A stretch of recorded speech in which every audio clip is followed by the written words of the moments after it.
If you've been in the industry and you are new to freelancing, consultancies, and running your business, this is an episode for you. There are guys who get into GIS, go to systems. There are those who go to systems, but now you're more of remote sensing and all that. And now there's the surveyor. And most of the surveyors have the 3. Out of the 3, you have to do 2 for most of the gigs in the industry. The system was good. We were called at the National Commission. Our system was based on open source. Don't tell someone you have an API doing this. No.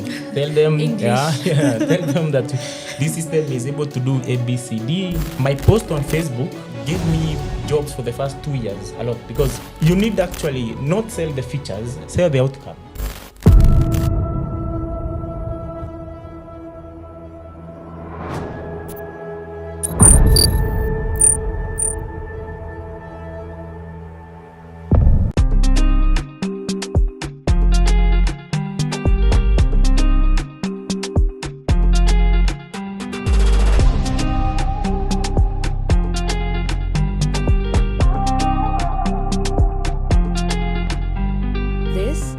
Geohabari podcast. Hey, hi guys. Welcome back to another episode of the Geohabari podcast. I am your host, Yariwo, Kitiyo. And me, Joyce, Gathoni. Yay! And we're really excited to be here and for this particular episode. So I want to talk about what this episode is about. So if you've been in the industry and you are new to freelancing, consultancies, and running your business, this is an episode for you. If you're also interested in content creation from a GIS perspective, this is also a really good episode for you. And so that's what this episode is about. And on set, we have Wanjohi Kibui, who's a really good friend of the pod and also of us. And so we're really excited to have him on board. Hi, Wanjo. Hi everyone. Hi. Okay, good doing this. My name is Wanjohi Kibui. Been in the GIS industry for quite a while. I think for most of us, I've been able to interact with you either via my YouTube channel or my tutorials or my courses. I actually have some courses. Generally, I'm a systems expert, but I specialize on the geospatial industry. And I've been doing this now. I don't want it to sound so as if I'm so old, but I think aren't you? This morning, this morning I was counting, and it's about 16 years now since I knew systems, and here we are. 16. Yes. Okay. That since we met, we started systems. Yeah, we almost 2 years. We become an adult.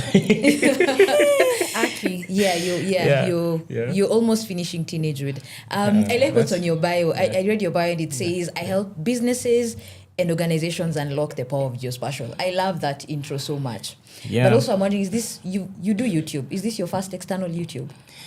Yeah. Outside of your channel? Actually, yeah, it is. You're welcome. Thank you so much. Thank you so much. But yeah, let's get into this conversation. So maybe for a bit of a background, for guys who don't know Wanjohi, I want to talk about who Wanjohi is from how I knew him in the industry. I always introduce Wanjohi as one with freelancing. I knew freelancing through Wanjohi. I never knew you could even freelance in GIS. And so that's why I'm really excited about this episode.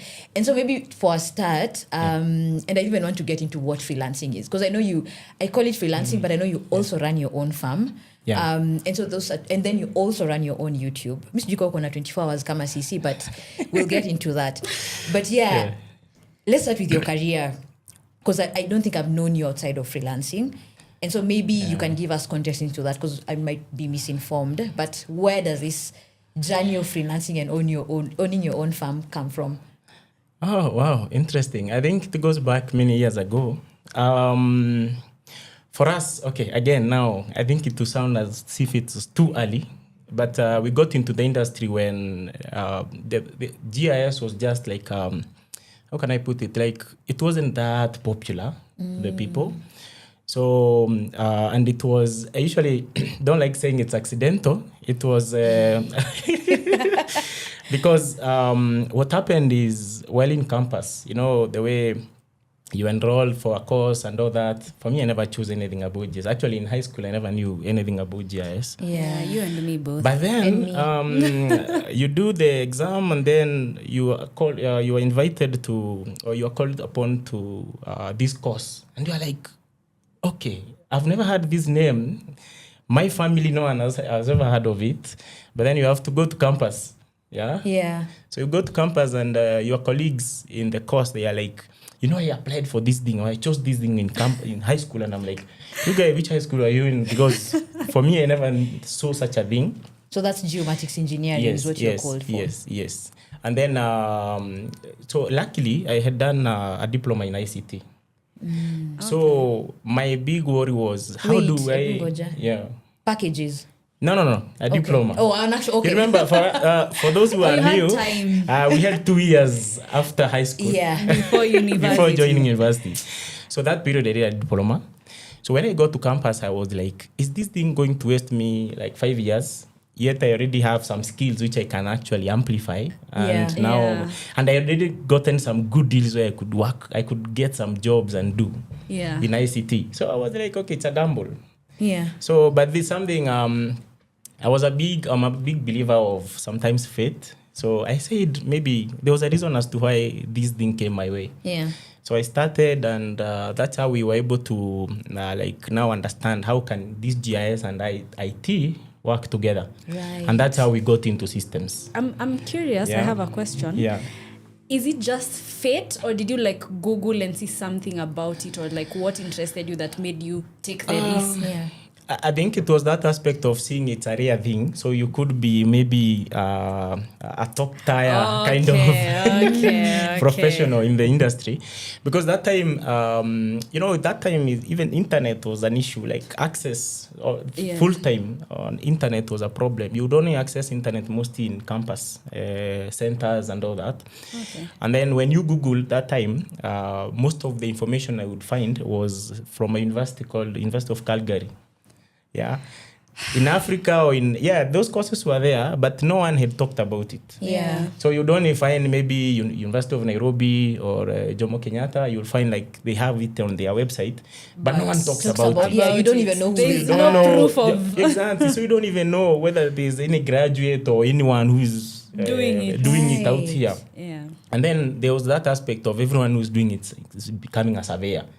So you are like, okay, now here I have ICT. Now, this course, most of the people you've heard or seen are surveyors. Yeah. So, do I want now to pack the ICT, go to surveying, or do I need something that is a balance?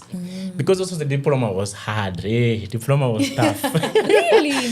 Diplomas are tough. Yeah. As compared to a degree?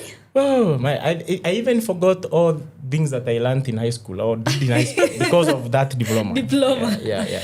Okay. You know, diploma tests the practical aspect of things. And then here you are, it's theory, you're studying theory, and you're like, now I'm just from doing an exam where I disabled a whole computer system and everything.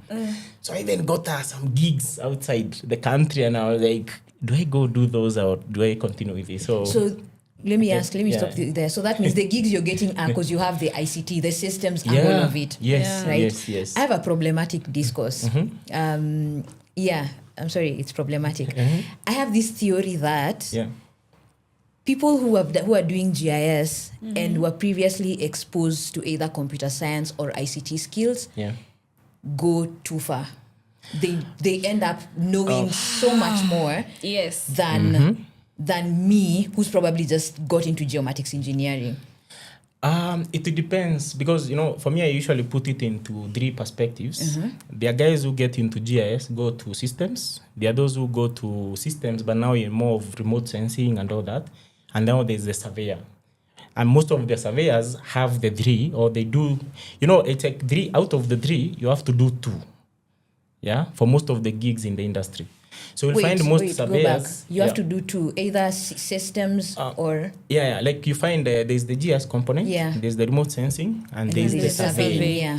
So most of the people who do GIS can do survey, Those who do GIS can do remote sensing, and those who do surveying can do GIS. Also, you can cut so across. it's usually like 2 out of the 3. Right? So for me, during that period now, we're learning how to code and all that. So sometimes going to the field and it used to be sunny. So like I cannot use my computers in the field.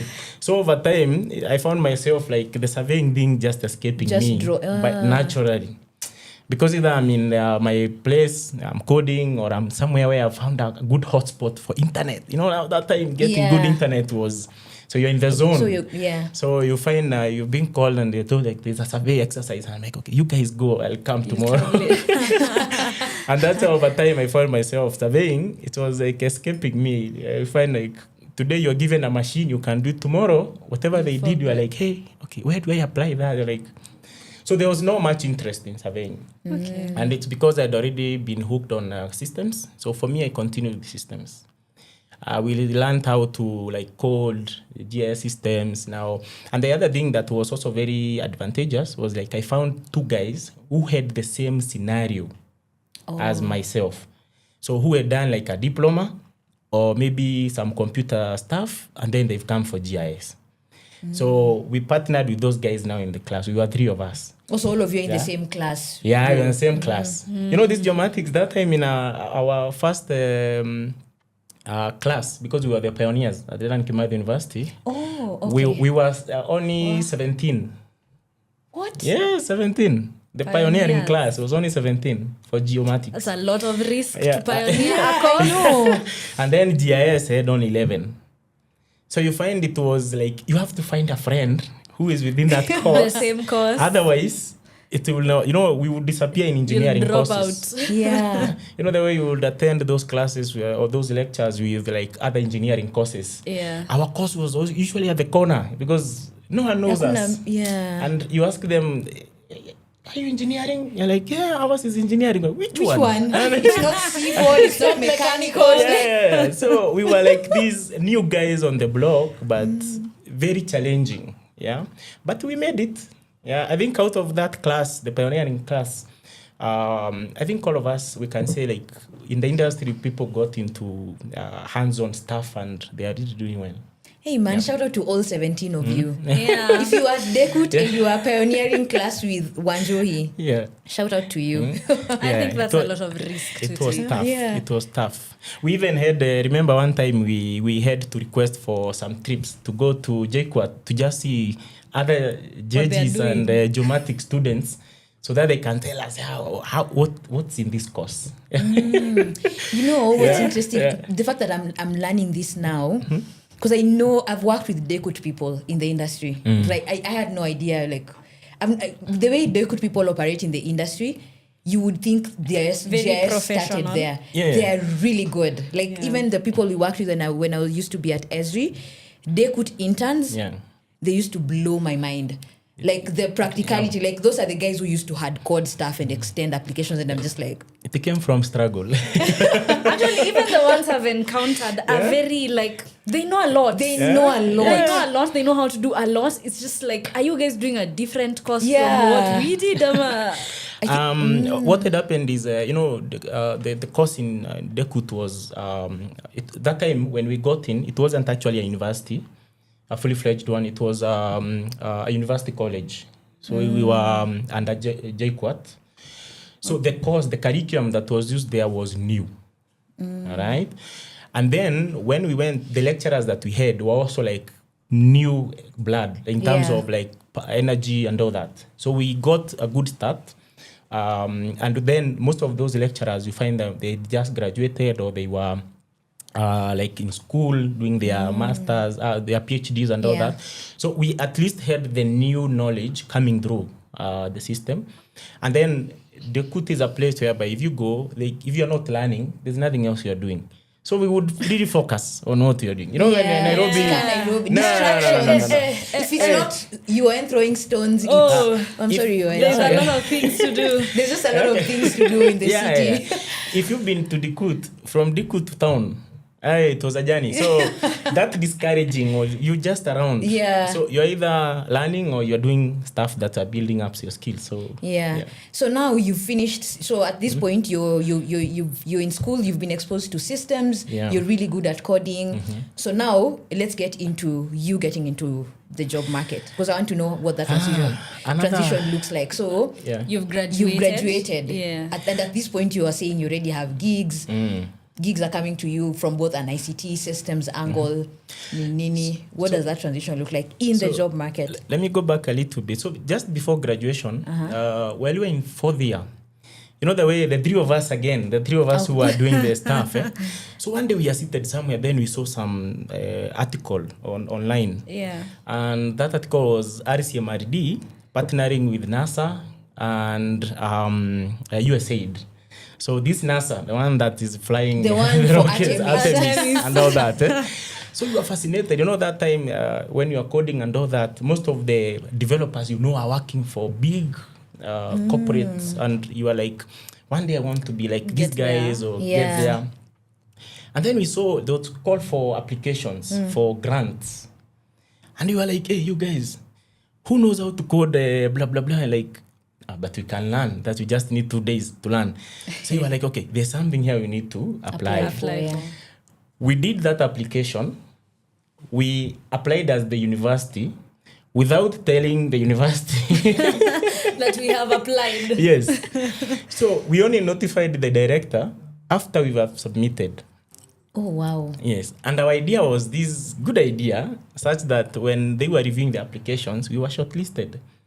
So we what was your idea? It was to build a land management system, but now not from the Adisasa we have today. Yeah. It was more of like there's something called land administration domain model.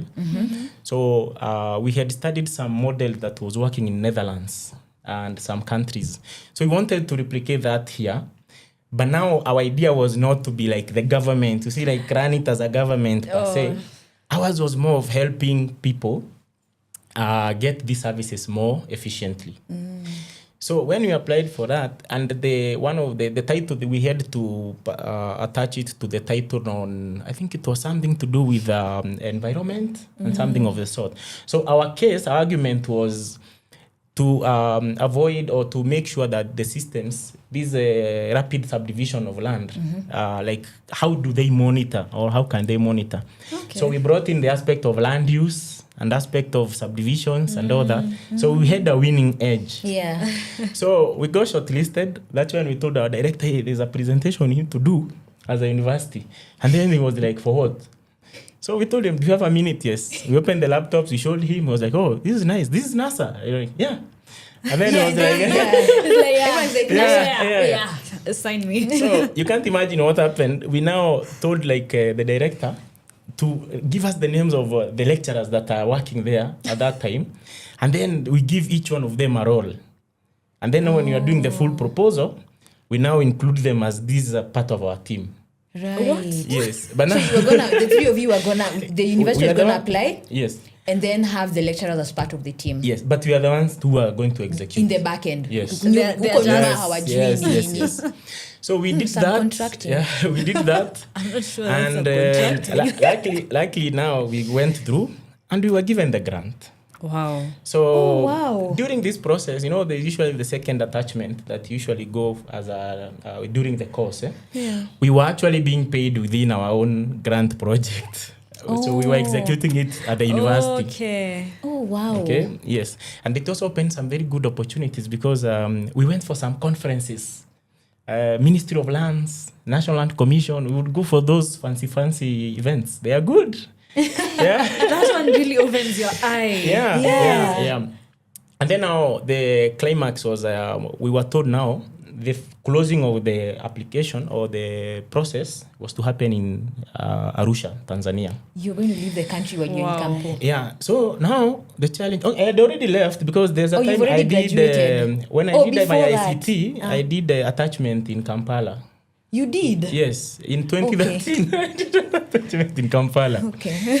Which age is this we're in? Now, after my ICT, I went I was a technician at University of, not university, but Makerere University, but under Mulago Hospital. We need to talk about opportunities after this conversation. Yes, Like yeah, towards yeah. the end, You're clearly quite connections. resourceful. you need to plug us with these opportunities. Opportunities. So what I usually say is you find the opportunity, grab it, because those ones are not, it's just like you talk to some random people and someone is, yeah, you can try Mulago, and I tried and it happened. So back to the story. Now, the three of us are now debating. We are seated somewhere and they're like, now, this closing of this project, they're only providing tickets for 2 positions. And one has to be the director of the institution. Okay. So these guys are like, hey, do we even need to debate on this? I'm like, what do you mean? You're the one who has done most of the work in terms of the system. So if they need presentation of the system, who is going to present? So this is not, it's a no-brainer. You just go with the director. Also, that's how you went to Arusha. So imagine now getting to a plane first time. Yeah. Kampala, you went by bus? Yeah, it was by bus, of course. Simba coach, just So getting to a flight the first time, and you're like, now, so the opportunities. Yeah. So you can really take advantage of systems, and you can open doors that you never imagined you can open. And mark you, this trip, it's a trip, it's paid for, you have daily allowance, and you're staying in a 5-star hotel. Yeah. Good life. So for 7 days. Oh, wow. So, you're just doing the math, like how much you're supposed to make that week. And no. Because whatever is going to be done there, it's all offered.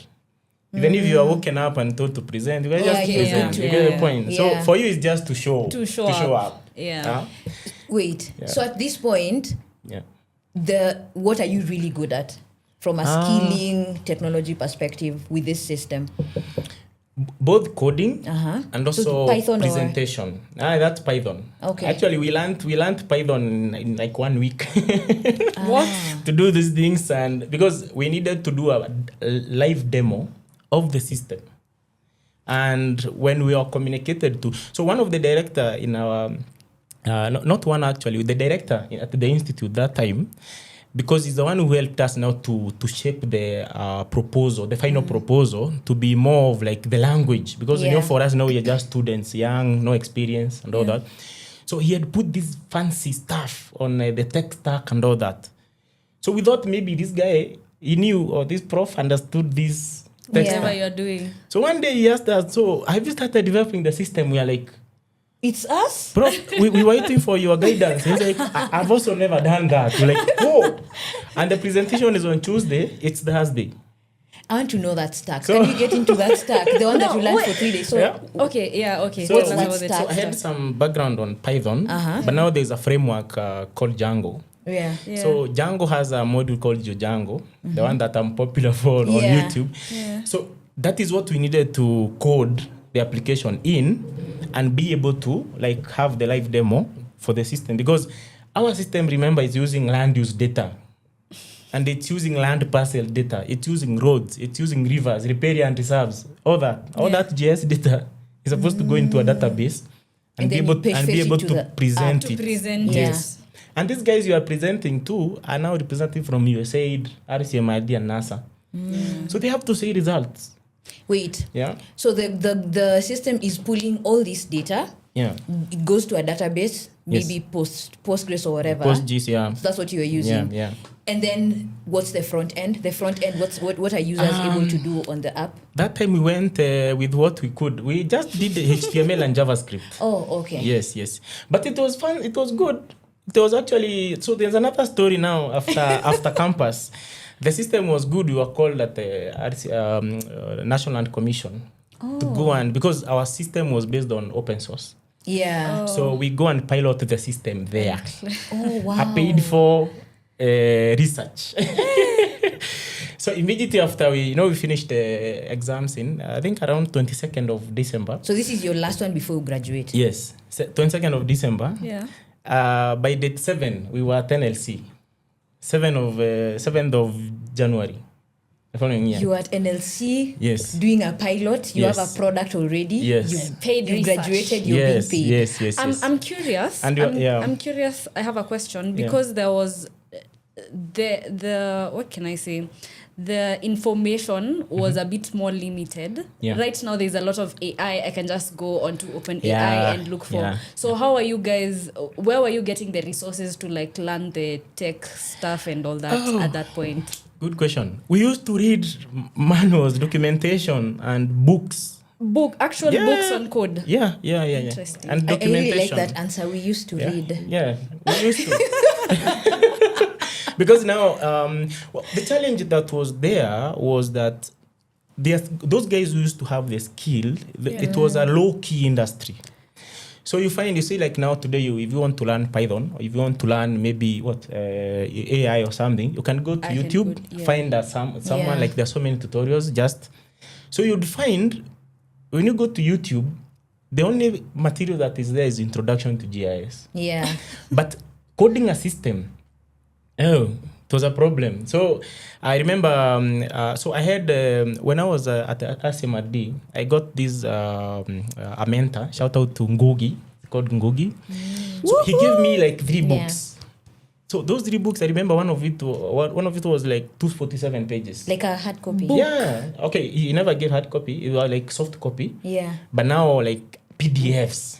Yeah. Because one of the things that was bothering us a lot was presentation, visualization. How do you visualize data on a map? And this time, the open source products that are there, you've not found any tutorial or anything. Yeah. So you go to that library, their book, you pick, you learn it. Interesting. Wow. Yeah. So at this point now you are running a project at NLC. That's your first. Now officially that's your first job after school. But before school You know nothing about tamaking. Wow. Yeah, clearly you've not tarmacked. It was a tough one. How? Because that time, because coming from campus, we all used to be like we call it night runners. Yeah. But then this job expects you to be there during the day. Night all too. You have to now. So in this specification of this task, they said we have to be at the office. Okay. But we had to change the rules along the way because it never worked. So this is a story. First day you go, you find yourself. The earliest you've got to office at 11. Where are you guys coming from, Wanjohi? No, I'm coming. It wasn't the problem of where. It's the problem of timing. Because now maybe you started coding on something, you finished at 3 a.m. Oh, right. So you told yourself, let me sleep up to around 7. Then you go to work. You wake up at 9 or 8:30. Now traffic to getting all the way to NLC. NLC and I was living on Thika Road. Yeah, it's a community. Oh, that's far, yeah. So my guys also, the same scenario. So first day, second day, that day, the earliest we got to office was around 9:40. So, at the ministry, they used to do these morning meetings. We never attended even a single one because the meetings used to happen at 8:30. So we never appeared. So the CEO was like, who are these guys in this office? Who do they think they are? Yeah, fancy computers and big screens, but they've never seen them. So one day they came during lunchtime. And they're like, so you guys, hey, how are you?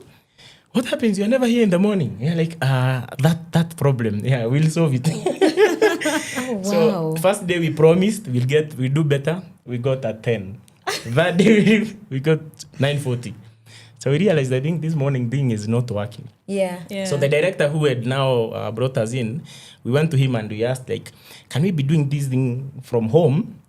Then we come up during work from home in Gava. Then we come maybe 2 days a week. And he's like, okay, I understand you guys, you're still young, you're still adjusting to this environment. Yeah, sure. So it's like, provided the time you've been given, you deliver, there's no problem. But make sure at least 3 days in a week, there's someone present in the office. Yeah. So what do? You come on Monday, I come on Wednesday, this one comes on Friday. On time. Yeah, on time. Okay, we never made it on time, but really on it was on time. You shown up. Yeah. It should count. But then after I think a week or two, they said, everyone to show up like twice a week.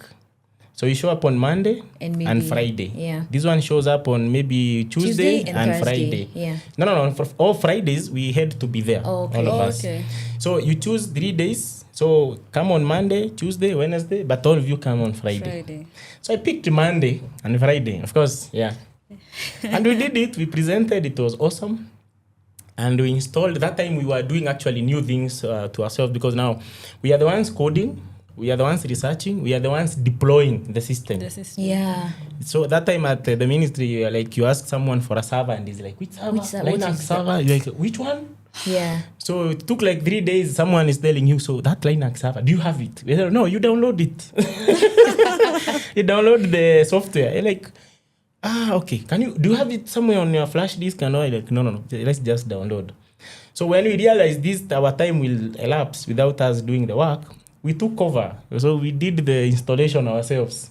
So within ministry servers. Yeah. So you can imagine now, you are in the office coding, but in the afternoon you're in the server room configuring stuff. Yeah. Wow. Oh yeah, and I think that and normally that's the policy for Gava. Like things have to be within the country when you're hosting a government solution. But it was an awesome environment. I think the guys there were more of pro tech, and in terms of like, it's only that now from experience and exposure, most of these guys, when you get to job, you get used to what you've been used to working with.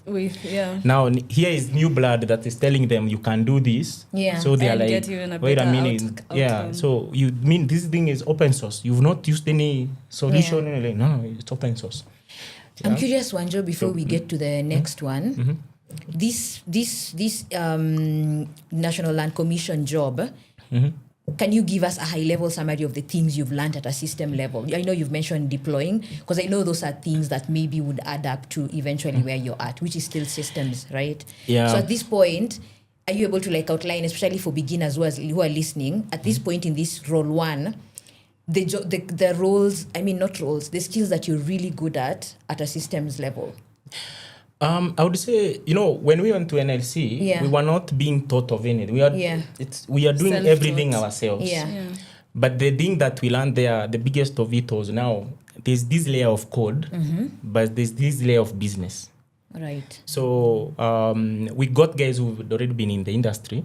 So we are interacting with people who are actually running an institution. So, those are two different things. Most developers, you find they are very good at coding, but if you tell them now to bring this solution from a business perspective, it's a problem. Don't know. Okay. So for us, we got that edge where we were able to, you would wake up today, you call you like, you need to do presentation to a group of guys or a group of people. So to go there, you know how to, like the language. Don't tell someone you have an API doing this. No. Tell them, tell them that this system is able to do A, B, C, D. It's trying to solve this problem. It's doing this. So that framing, because it's the biggest issue, bridging between, you're from campus, so you know experience per se. And then you meet the business. So you find sometimes, we used to ask ourselves some questions. Why are you being slow? Yeah, we are young, blind, want things to move. Run as fast So as you realize possible. there's something we call processes, and there is steps to achieve something. Yeah. What are these steps? If you need a server, who do you need to ask from? Right. Yeah. If you are given access, there's a security guy that you also need to talk to. Yeah. So it's not like an automatic thing, but the good thing was that it's like we were ahead of our time. Yeah. So because some of the things we would even ask, even the bosses were like, okay, why do you need that one now? You're like, because we need it for this end month to have the system ready. You're like, okay, we can request, but it will take like 2 weeks. You're like, no, we don't have 2 weeks. We only have 2 days. So we improvise. We take the machine, improvise something, connect even some 2 machines, do blah, blah, blah, blah. And they're like, okay. Then we go back, okay, we found a way around. I'm like, what did you do? So one day I remember one of them had to take us back to the server room and okay, show me what you did. So we found these computers connected there. And so what is this doing? This is the emails. This one. And that's how we were able to. So we left that place. So we delivered our mandate. It was very successful. So the final presentation you did, you were supposed now to get. They were supposed now to adopt the system. Yeah. So we were like, now here we are going to get some good jobs. Good jobs. Yeah. Oh my God, it never came. So Wait, Did they start using the system? partially, but not for the day-to-day operation. So over time it faded. Okay. Yeah, because that time there was another parallel project that was now done for the you know, NLC that time was, the mandate was technically in terms of public land and all that. And for us, what we were trying to solve was mostly private land. So it went like that, and then everything faded. But that time we had already moved on. Everyone had gone their direction. Job. Yeah, we not job per se, but we were doing things. What are things? You need to tell us. Now we move on to the So next we've step. moved. So your So role do we one. pivot from now Now- NLC to the next? Okay. Mine, I think, was a chain of things. So while I am still at NLC, Yeah. I got this company that says, I saw you had some prototype of a system that did ABCD. But before that, we have a training. We had a project that was in Swaziland. You know, Swaziland. Swaziland, yeah. So you're supposed to go there, train those guys on GIS, data collection, and all that. Oh, So interesting. some... Swaziland. I want to know Yeah. how did they find you? Because that talks about positioning as well. How does this company reach out to you? There's a Were story you we- talking about your work? So while in campus, there's another product we developed that was for the business permits, but using GIS. So there was this hackathon that had been organized by Nyeri County at that time. So the presentation, because You we already had... had hackathons. Me, Yes, I'm so yes, blown yes, away. yes. I'm like, what do you mean? So, you know, these hackathons where you find like computer science has organized something. Yeah. This blah, blah, Oh, blah. yeah. So for me, one day I find a post and I'm, hey, you guys, there's something you can present. So we went for a 48-hour code run. Yeah. We developed a system for tracking business permits. Of course, now using GIS. And though that time, the theme of that time, they were looking for products that could help the common person from the grassroots. So we never won, but it caught attention for most guys. And then I posted on Facebook. Actually, my post on Facebook gave me jobs for the first 2 years a lot, because so again, the same network we had at RCMRD. One of the guys who used to work with RCMRD saw that post. And he's like, so he's trying to get someone who has my contacts. So he called someone at RCMRD because he saw on my profile that I used to be at RCMRD. And then that guy called me. He's like, there's someone who's looking for you who is interested in such a system that you're doing. So we link up with this guy. So Makiu and I was still a student. Sometimes I would come to Nairobi to meet these guys from this company. And we would like now do some, you know, that time as a student, getting some small money, change. Yeah. It was good. Yeah. So this time now when I finished, now they've seen an opportunity. And this guy who now our resource is now free. Now, you know, that time I used to have classes and all that. So Yeah. now I'm So free. now you are there. But now I'm at NLC. So I need to finish this NLC thing So you So can. and move. So you're just So- like, Ebu Mwarakishe Yeah, so we did a presentation today. Tomorrow I traveled. to the training. Yes, I To went Swaziland. I went Ebu, to let's Swaziland. wait first. Me, I want to know at this point, Yeah. how is this work being managed? Are you getting contracts and defining your rate card? Have you learned that? Yeah. What does the payment angle of it look like? How are you approaching it for guys who are trying to figure that out? At that time, there was no figuring out because it was more of like opportunity.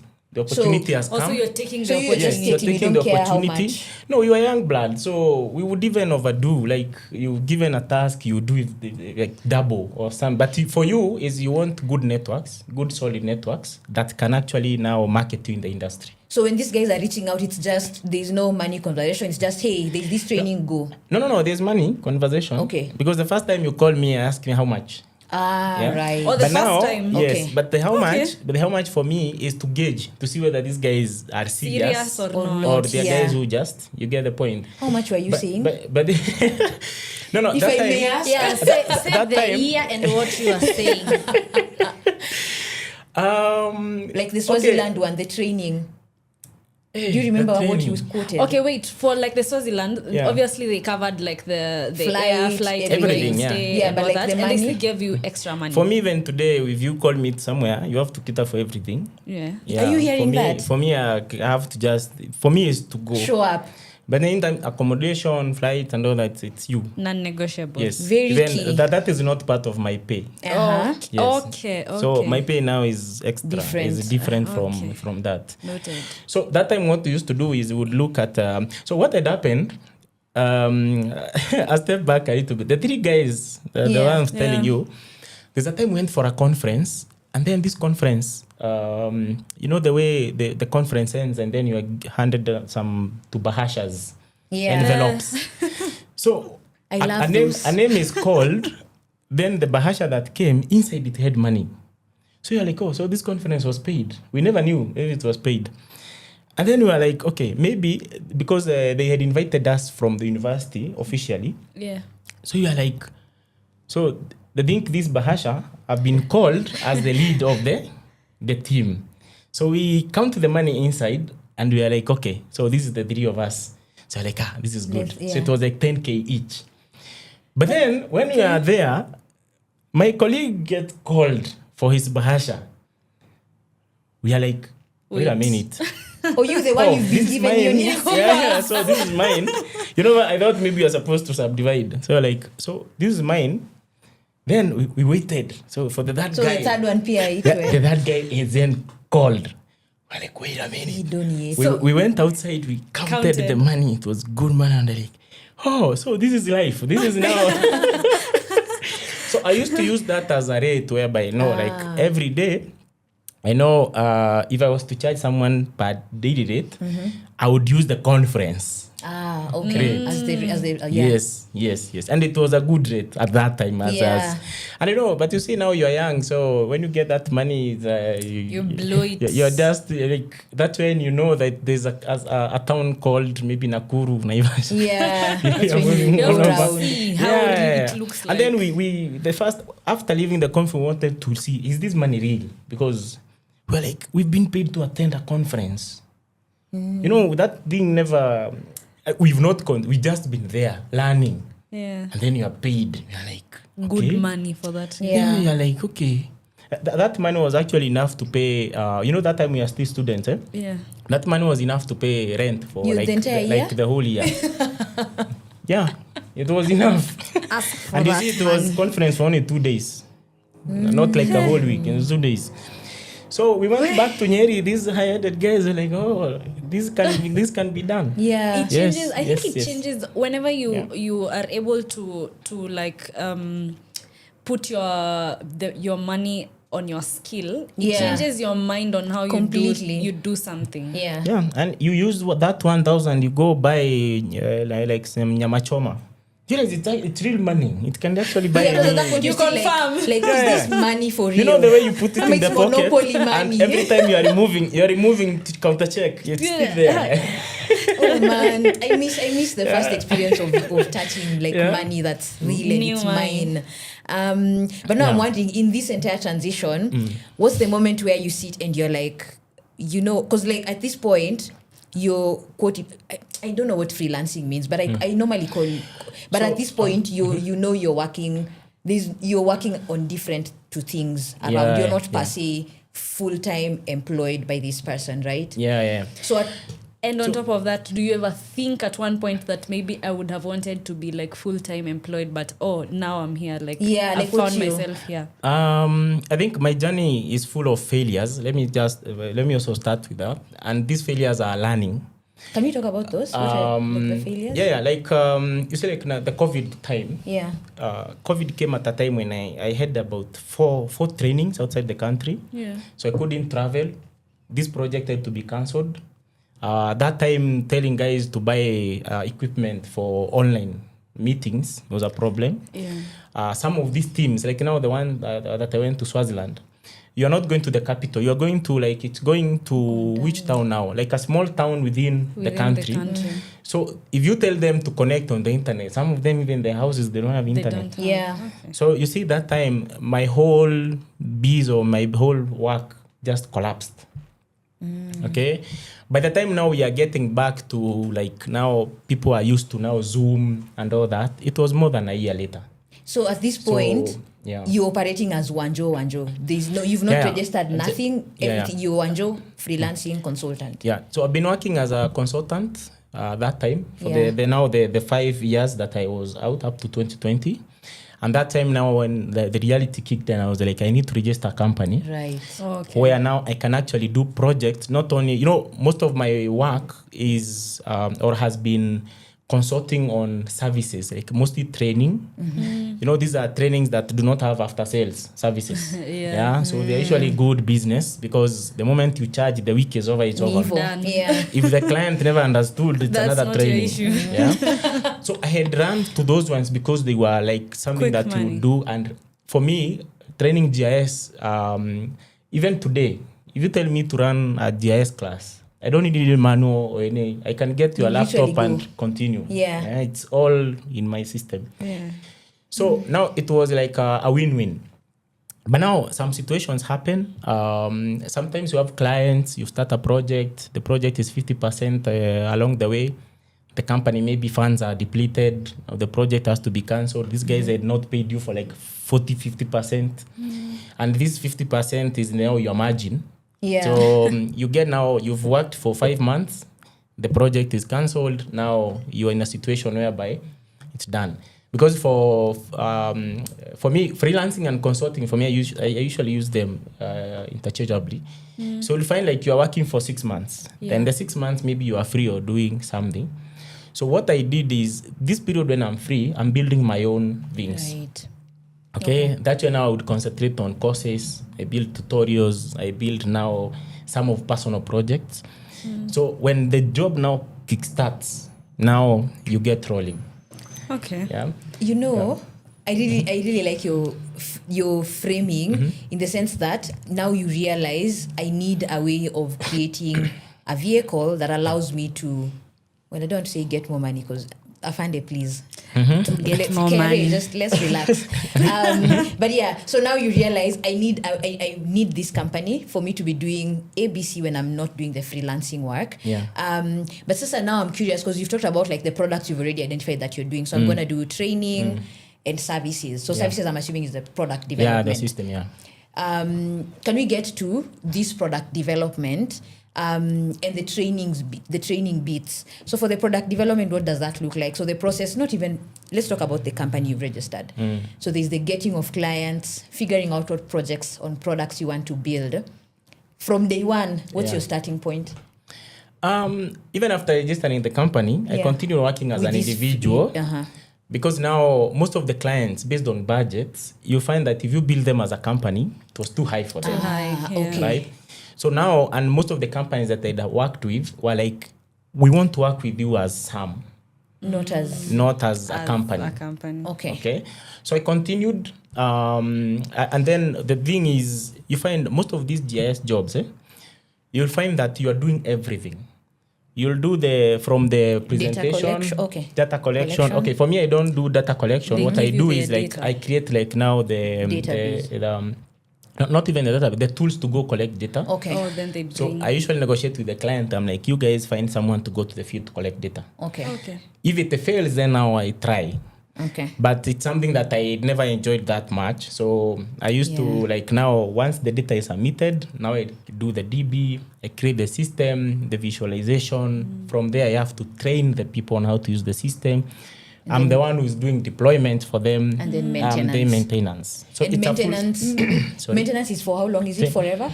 No. You have to put some clauses. So there are clauses. It will depend. Depending on the project initiation, you can put a budget for maintenance. So usually, once you deploy, you give like 3 months for them. Maybe that is free, included in the package. But if it goes beyond that, depending on the agreement, now they have to pay. If they need to add more features, they have to pay. Right. Okay. Are there some who ask you later on, even after the time, like, oh, we need some more maintenance, or we need some upgrade? Yeah. It's a very common thing.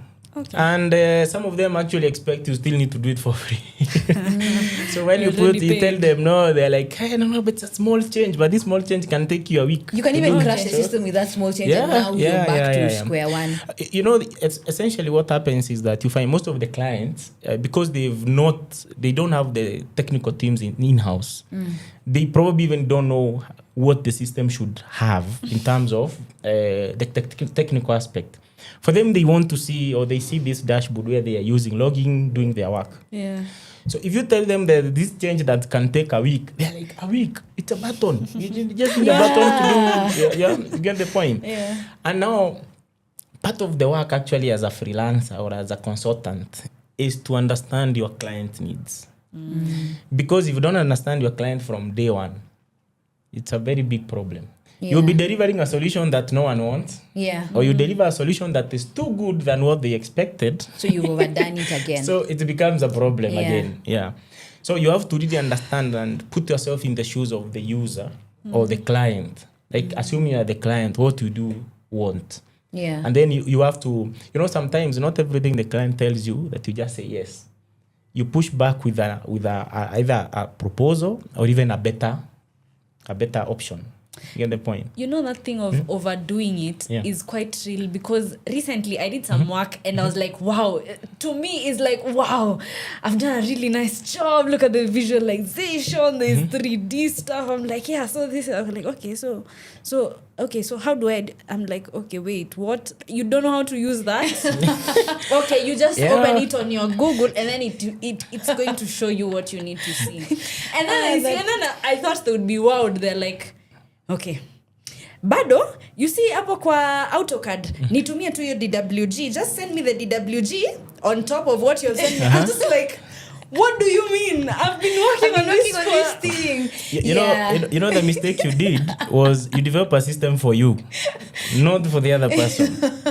Yeah, and that's why if you've watched my YouTube, there's an episode I did where I was telling guys that most of us in the GIS industry, whenever we are making a system, we usually make a system assuming that the client or the person to use is another GIS person.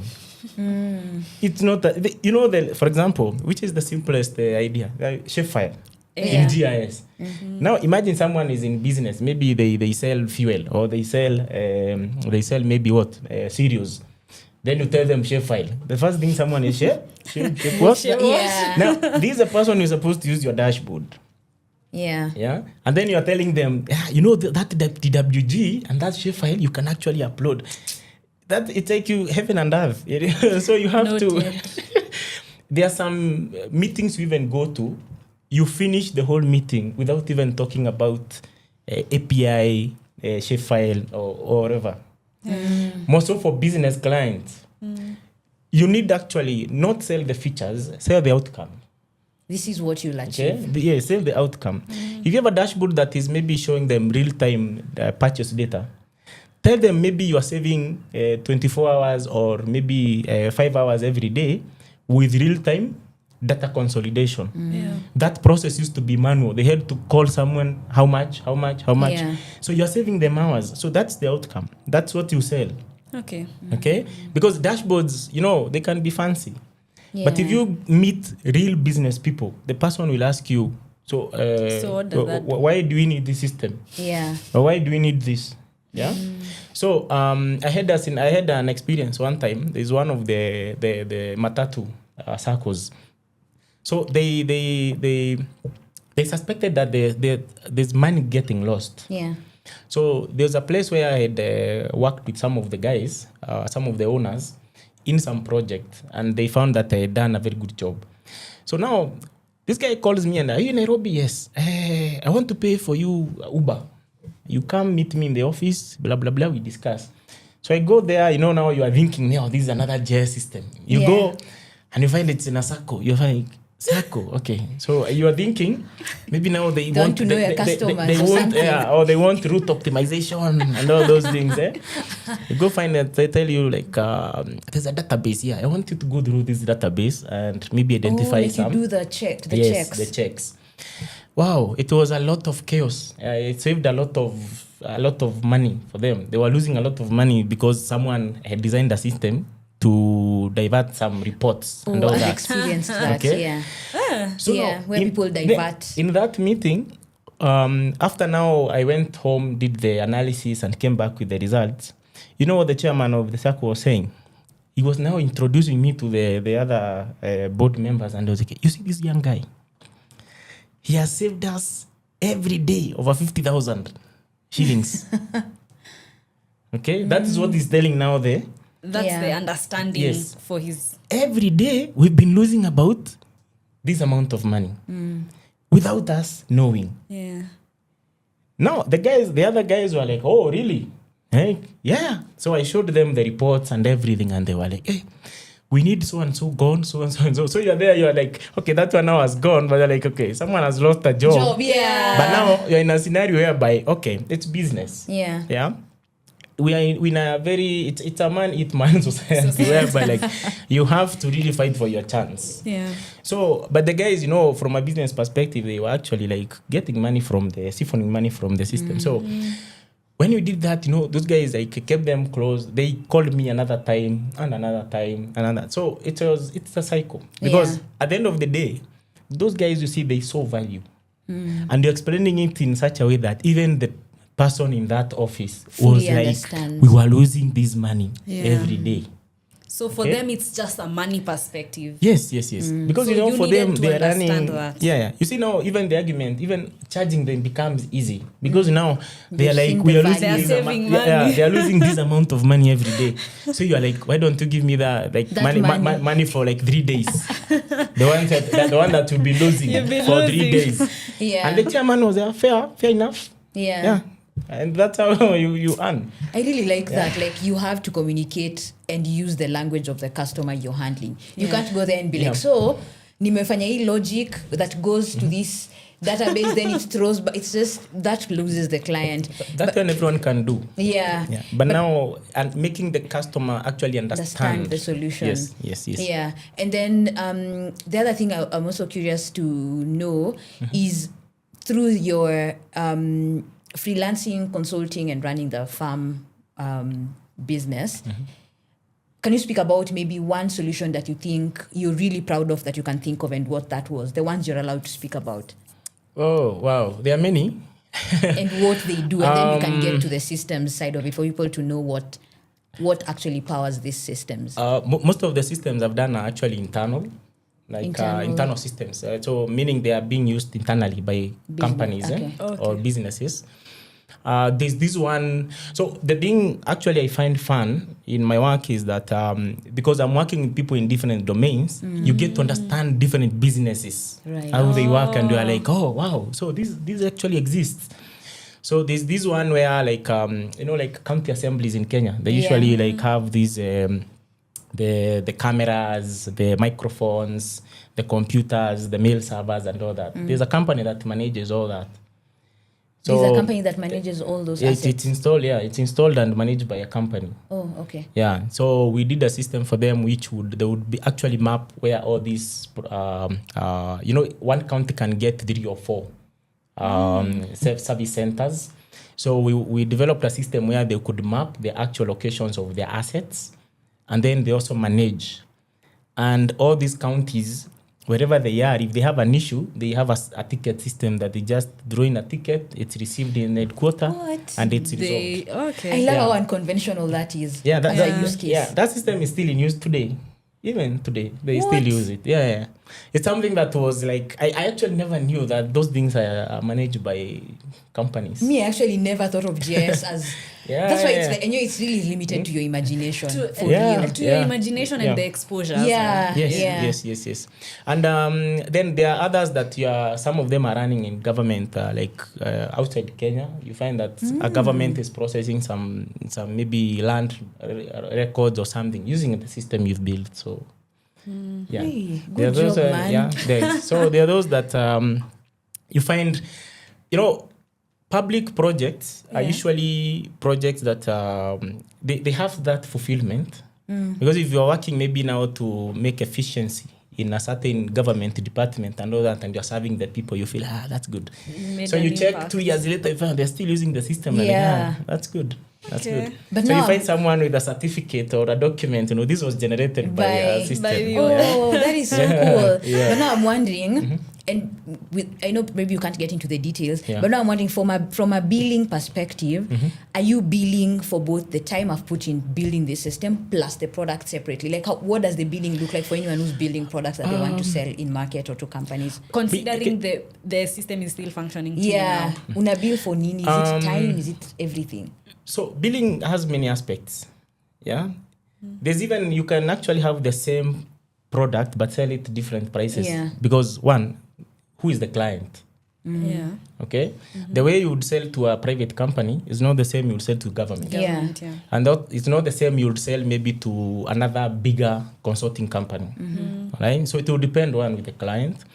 Two, most of those projects that usually run for that period, you find they usually still have you in the loop.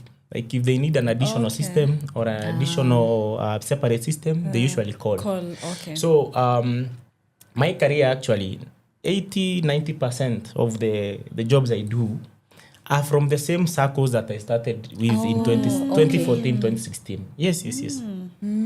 So you'll find one day you're seated, a cousin of Joyce calls you because Joyce knows you. A cousin needs a system. That system they build, you get connection to another Joseph. Then Joseph now calls you. So it's a cycle. Yeah. So and if you put out a good word, it's all of course will pay. Even when you put out a good product. Yeah. But I'm also learning from what you've talked about that you building a product is not enough. You have to talk. Though you're saying you posted on Facebook and 2 people reached out, it means you actually also have to be vocal about what you're building. And being very clear in how you're communicating. You can't say, okay, so the API, no, talk in terms of what the system does and the outcomes. You know, most of the people who are looking at products or solutions, it's usually based on need. Right? So for someone to reach out to you, you know, there are those projects you find someone comes, tells you, I have something that is closing in 2 weeks. And these 2 weeks, I need the BCD done. Can you manage? You're like, hey, okay, how much? Then you say, how much? You're like, yeah. I can. Then you'll manage. Yeah, because now you see, at the end of the day, for me, I usually tell people, there's no sugarcoating. We are looking for money. Yeah. And if you meet the bill, then we are doing the job. There's something else that I want to know. Yeah. From, as we wind up. So there are 2 things I want to understand. The building of these systems and you doing both the consulting and the freelancing work with the company and as an individual. Yeah. Is there a team that's involved or it's just you? That's question 1.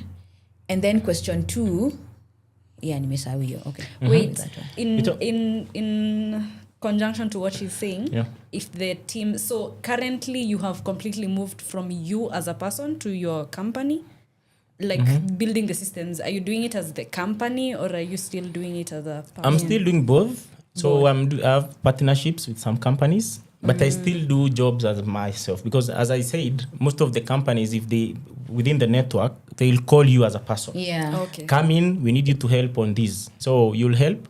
But what I've done over the years, you know, that time I could put in like almost 20 hours a day.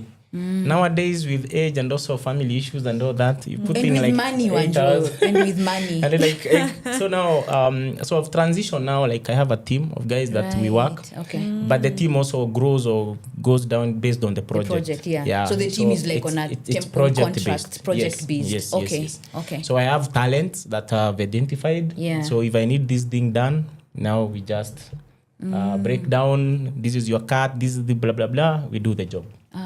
Yeah. To follow up and exactly what you said, because now that you've talked about it, you're freelancing right now. You probably don't have the same energy you did 10 years ago. Yeah, of course. You're not going to have the same energy you do in the next 10 years. Yes. You're not in like a parastatal at where there's pension and you know you are safe for the next few years until you're like 60 before you retire. What's the end goal? That's a good question. Because you're not going to be coding or you're not going to be, so what are you going to do? So part of the strategy, so 2 weeks ago we've launched a product. We are calling it Fahari Connect. Okay. So we are providing solution to land selling companies where we have this system that is integrated, all operations. So we are calling actually the operating system for land selling companies. Okay. So my take is I'm getting into business now. But this, because for me, when I found GIS, it became more of like something in me. So I don't think it will die off. The only thing is that now I build systems that use GIS on a day-to-day operations. And then within there, I'm solving people's problems. I'm also helping the people. So I'm still fulfilling the mandate. But on the same time, I'm making a business and So the product is under LiGIS Consulting. It's under the company. Okay. So there are two, maybe to elaborate, there are two parts where you find that, you can be a consultant where you are dealing with the services, where you get proposals, you do the job. Yeah. But now, over time, and also what COVID taught me, because it was a very hard lesson, have products that you've launched as an entity, these products run over time. So for you, even if you do now the freelancing here, it's like now to fulfill your career or your professional thing. But for business and all that, you have businesses running. It's sustaining itself. Yes. You find a solution, find like 2, 3, 5 clients. That is a revenue stream that will come. But now you're still doing things that you can do on a day-to-day. I love that. I love that. As we wrap up, are there projects you've said no to? Yeah, many. Can you talk about some of the reasons? For me, I usually follow my instincts. Right. When someone approaches me and tells me of a project, I know whether this I'll do or not. Yeah, because I'll gauge. First of all, I don't like. There are things, of course, that I don't like.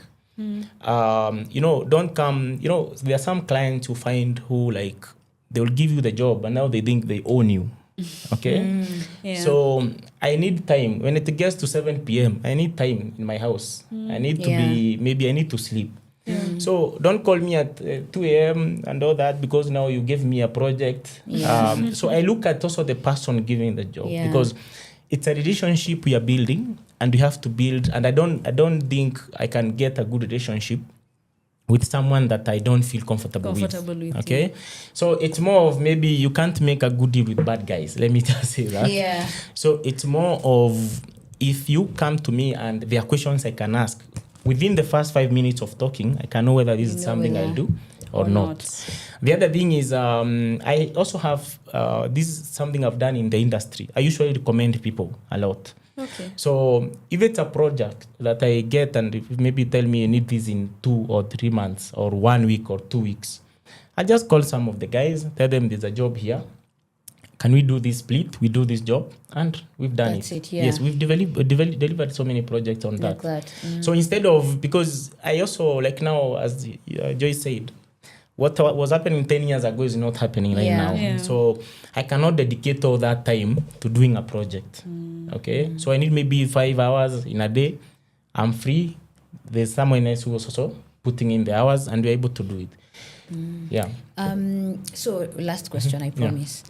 So there's a part I still want you to elaborate for guys who are listening, and I know they'd be interested, because you mentioned 2 key things. So there's one where you talked about you identify probably skills and people you need in the team for the projects you want to work on. I don't know if you can specifically mention these skills that you pick outside of soft skills. Technical skills that you think we should learn, or the community should learn, that you think really allows you to push yourself out there and build solutions that clients want to come back to. From a skilling or tooling perspective, are you able to mention that for someone who wants to learn or explore that space of building and being spotted by you? Okay. I'm listening. So ideally, what happens is, so within this day-to-day job I'm telling you about, I still have some companies that I like. Our cards are monthly. Cards. So it's like on a retainer basis. Okay. So there are some things we are doing them over the period. So for them, because now we do monthly. Yeah. But it's not like, I cannot call it's not a 9 to 5 job. Yeah. But it's something that we maybe agree, maybe within a week, maybe an hour we do a BCD. So I still have those. So in those teams, sometimes you find some guys who are like upcoming skills, or guys who are like, for me, I'm very keen on spotting like people who are not actually who are experienced, but people who want to learn. All right. Yeah.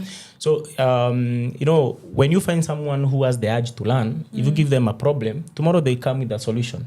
Yeah. So with that, then I'm able now to also pick from the many, when maybe you need a certain skill, you'll get someone who recommends someone. Then this someone, you gauge them. Can you work with this person or not? So for me, I usually say that if you are young and maybe someone has spotted you, there is actually a gap where you live for skills or skill growth. So a project, you might find a project has no much money, But the networks that you are building, it will give you jobs for the next 5 or so years. So what you do now, you leverage on that. So you'll pick teams that, for example, if you're given a job, maybe give a mere example, maybe $5,000. You still will not pick a senior dev whom you'll pay $3,000. You get the point? So you'll pick maybe someone who can take 800 or 500. And then now you make sure that you are like 3 or 4. There are 3 or 4 guys. So you see, at the end of the day, you give out maybe the 2,000. So now this 3,000 is part of your money, but part of it is also like in reinvesting now in finding opportunities that this team can also work on another project. On another project. Okay, because there's also something that goes in a lot, investment that goes in a lot in this work. You are meeting someone maybe for 2 weeks in some fancy hotels, in their offices. You have fuel, you have commuting, you have all that. You see, it's still investment. So you can imagine you're at home, someone expects you to meet them in Mombasa. Or someone expects you to meet maybe in a fancy hotel where you'll maybe lunch is 5,000. So you see, if you don't have the money or you don't put the money towards that, then you'll not find yourself there. And sometimes also greed is not good, because you find that if you are to charge a client some money, some of the clients are very, this is money they've earned. They are very wise. They'll even ask you some questions to just see whether is this guy just coming to collect money or there's something. You get the point. So the only advantage, it's not that, I don't know whether it's advantage or how to put it, is that for me, by the time guys contact me, they've already been deferred. So there's no question of, it's like, I have this thing, how much will it be, how long, and you get the point. So there's no that bidding or where someone out there, now, this is my portfolio, this is what I have done. It's just, you get a call and right away we are discussing how to go along with business. That was very insightful, Wanjo. Thank you so much. Thank you. And I feel like we've not talked about, I think he has a YouTube channel that we're gonna plug on the pop-up that will come on screen, but also in the description for the podcast. Follow it. It has really good resources. And then the other thing is, thanks Wanjo once again for coming to the pod. It's been amazing having you. It's interesting. Very insightful. It's interesting. I think in another life I'm a good storyteller. So. You really You should consider like starting a storytelling channel. I was actually about to say that after this. I was like, that was a nice story. That was really good. I enjoy a lot. That's been freelancing and running a company with Wanjo and Joyce. This is the Geohabari podcast.